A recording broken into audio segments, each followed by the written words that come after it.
The best wig, right? Buy her wigs. Oh. Yes, that's an endorsement. Buy her wigs. Please do.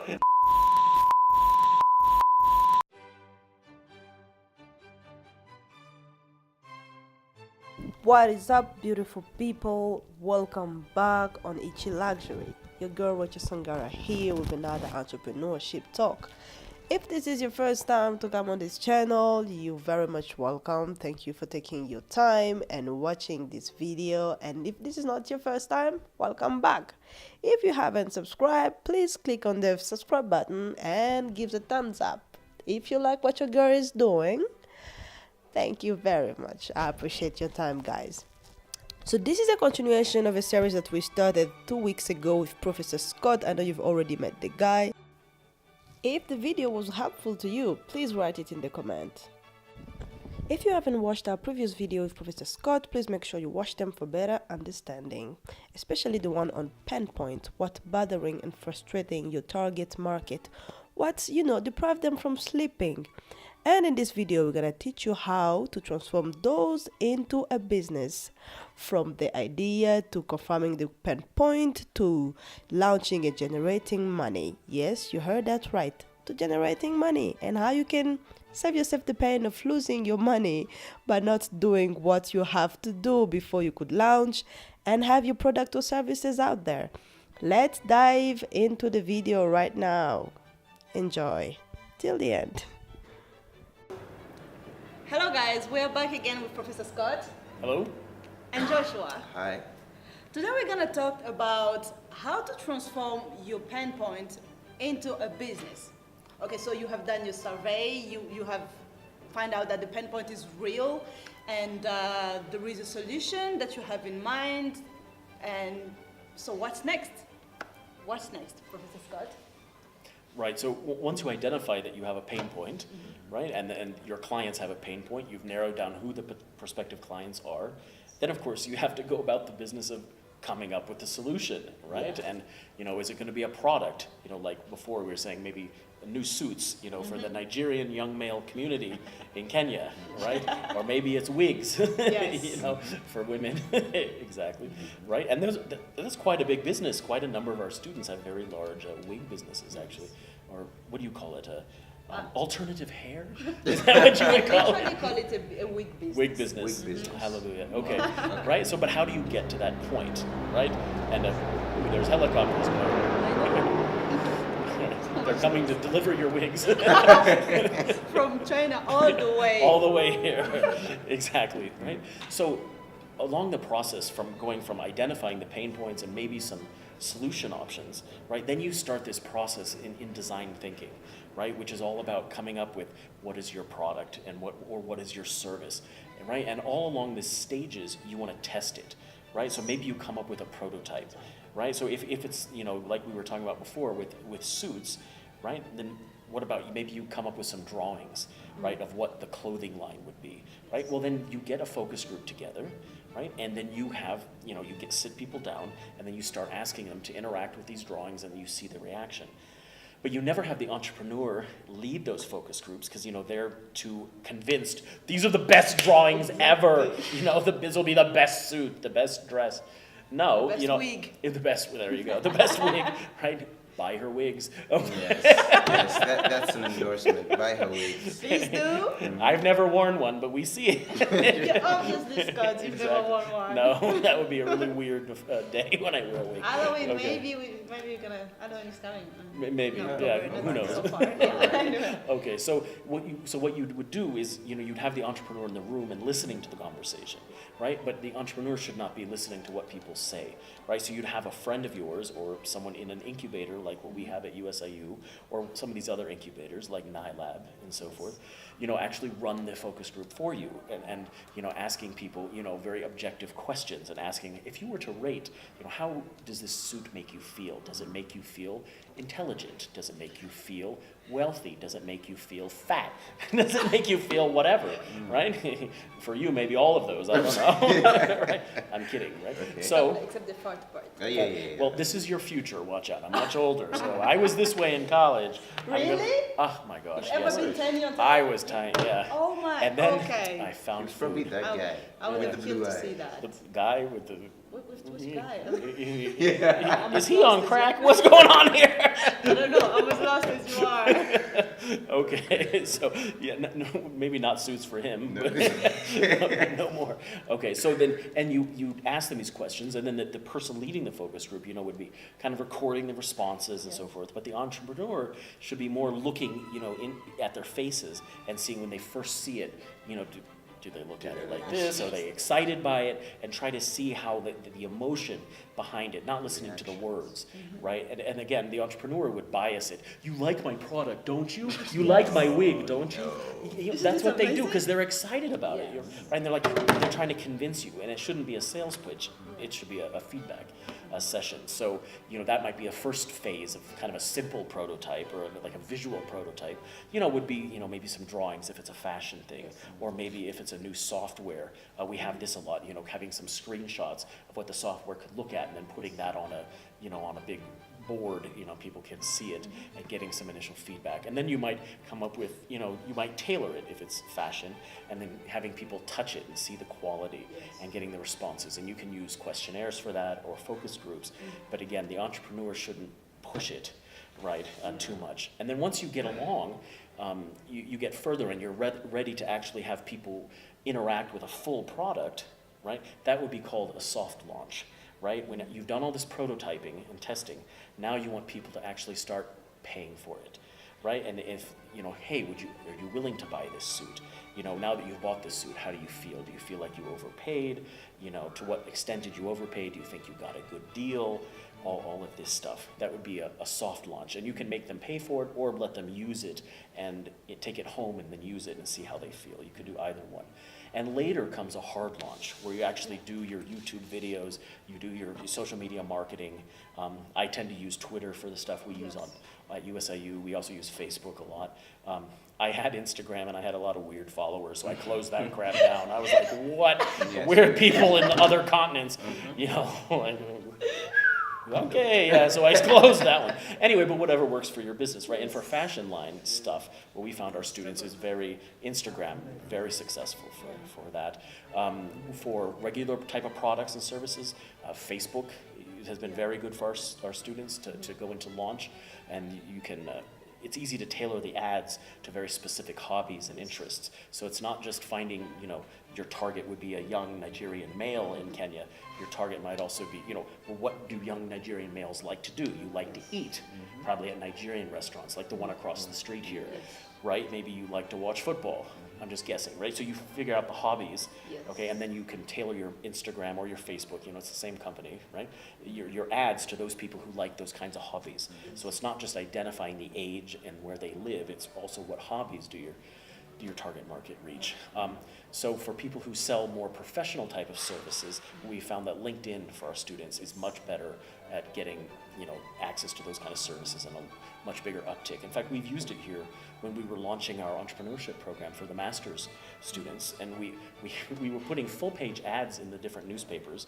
I can't say which ones because I work with one of them, so I can't say which ones, right? But anyway, so putting these ads in, and we would get one response, two response. We would do some interviews on radio about these academic things.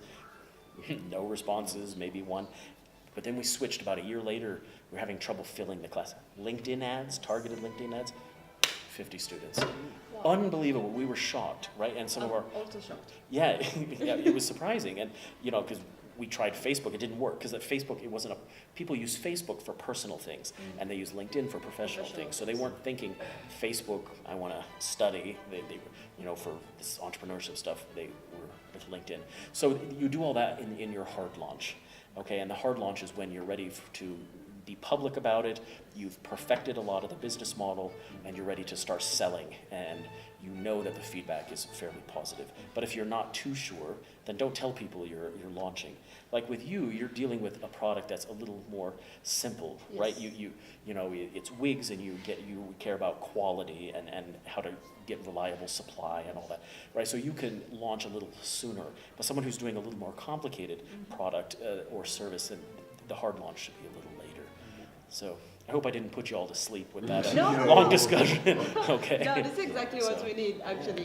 Because I've seen people coming to me and tell me that they wanted to pitch their ideas to investors. I don't even know why I'm the one that approached for that. I'm like, do I look like I know investors? But And I hear that a lot. Even yesterday after one of my classes, Yes. you know, a student, I have this idea, but no one will invest in it. Yes. But people don't invest in ideas. I know, You exactly. have to launch it and have some Exactly. products and sales. And then I'm Right. like, so what do you have? They'll go, I have a business plan. Yeah. Nope.